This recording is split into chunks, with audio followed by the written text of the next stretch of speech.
ఆది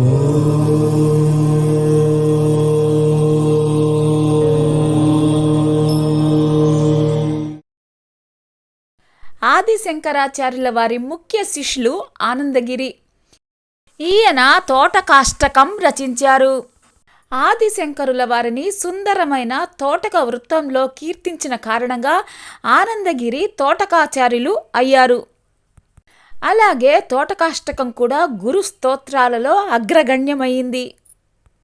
విదితాఖిల శాస్త్ర సుధా జలదే మహితోపనిషత్ కదితార్థనిదే హృదయే కలయే విమలం చరణం భవశంకరదేశికమే శరణం. కరుణావరుణాలయ పాలయ మాం భవసాగర దుఃఖ విదూన హృదం రచయాఖిల దర్శన తత్వవిదం భవశంకరదేశికమే శరణం. భవతా జనతా సుహితా భవితా నిజబోధ విచారణ చారుమతే కలయేశ్వర జీవ వివేక విధం భవశంకరదేశికమే శరణం.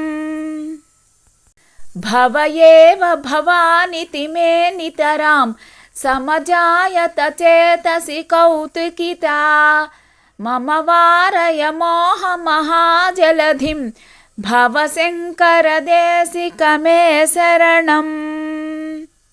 సుకృతే ధికృతే బహుధా భవతో భవితా సమదర్శన లాలసతా అతిదీనమిమం పరిపాలయ మాం భవశంకరదేశికమే శరణం.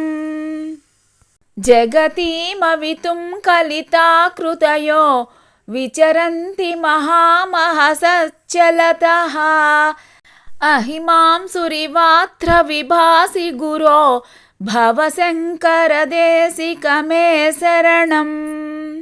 గురుపుంగవ పుంగవ కేతనతే సమతామయతాం నహి కోపి సుధీః శరణాగతవచ్చల తత్వనిధే భవశంకరదేశికమే శరణం.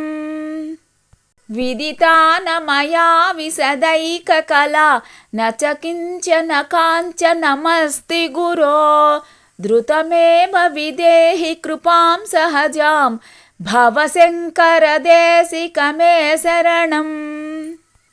భవశంకరదేశికమే శరణం. భవశంకరదేశికమే శరణం.